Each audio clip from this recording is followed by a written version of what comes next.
The rain started just after midnight. At first, it was just a gentle patter against the roof, the kind of soothing rhythm that lulls you to sleep. But within an hour, the storm had transformed into something monstrous.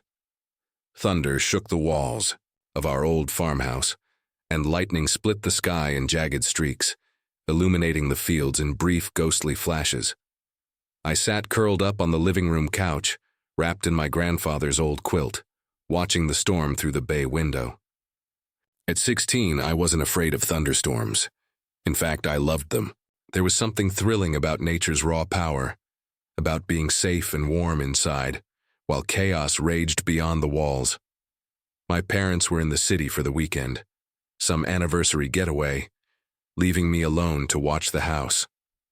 Normally, I would have had my best friend Jake stay over, but his family had gone up north, so it was just me, the storm, and the occasional crackle of the dying fire in the hearth. That's when I heard the first knock. At first I thought it was just the wind rattling the shutters. But then it came again, 3 sharp, deliberate raps against the front door. My stomach dropped. No one should have been out in this weather, no one sane anyway. I crept to the foyer, my bare feet silent on the hardwood floor. Through the frosted glass of the front door, I could see the silhouette of a man standing on the porch, tall, broad-shouldered, motionless. "Hello?" I called, my voice barely above a whisper. No answer. The figure didn't move. I swallowed hard and reached for the deadbolt, my fingers hovering just above the cold metal. Something in my gut screamed at me to stop. Then, from the other side of the door, a voice. "Car trouble." The words were flat, emotionless, not a request, a statement. I can call someone for you," I said, taking a step back. "No need." A flash of lightning lit up the porch, and for a split second I saw him clearly. A man in a dark coat, his face shadowed beneath the brim of a soaked hat. But it was his hands that made my breath catch. They were pressed flat against the door, fingers splayed unnaturally wide, like he was trying to feel the wood beneath his palms. The lights flickered. When they came back on, the silhouette was gone. Stood frozen, listening to the hammering of my own heart. Had I imagined it? The storm could play tricks on the mind, make you see things that weren't. A thud from the back of the house. The kitchen. I spun around, my pulse roaring in my ears. The house was too quiet suddenly, the storm outside muted, as if the world were holding its breath. Slowly I moved toward the kitchen, my fingers trailing along the wall for balance. The floorboards creaked under my weight, each sound magnified in the heavy silence. The kitchen door was slightly ajar.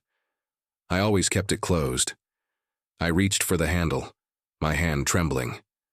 Then, a gust of wind slammed the door open, revealing the empty kitchen beyond. The window above the sink was open, curtains flapping wildly in the storm.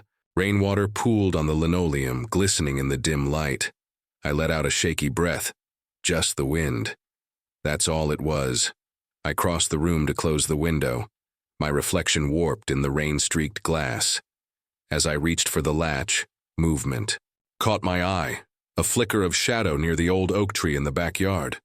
There, the man, standing perfectly still, face upturned toward the house, watching. I jerked back, my elbow knocking a glass from the counter. It shattered on the floor, the sound like a gunshot in the stillness. When I looked back at the window, he was gone. But the back door, the one leading to the porch, was now open. A slow, metallic squeal echoed through the house as the door drifted, upward, pushed by the wind. Beyond it, darkness, and then a sound that turned my blood to ice. Footsteps, slow, deliberate, coming up the porch steps. I ran, up the stairs, 2 at a time, my breath coming in ragged gasps.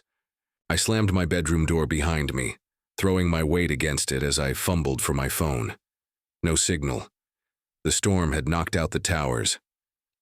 Downstairs, the back door creaked open fully, the sound carrying through the empty house. Then silence. Too much silence. I held my breath, straining to hear over the pounding of my heart, A floorboard groaned in the hallway. Another. Closer. I looked around wildly for something, anything to defend myself with. My eyes landed on my baseball bat propped in the corner.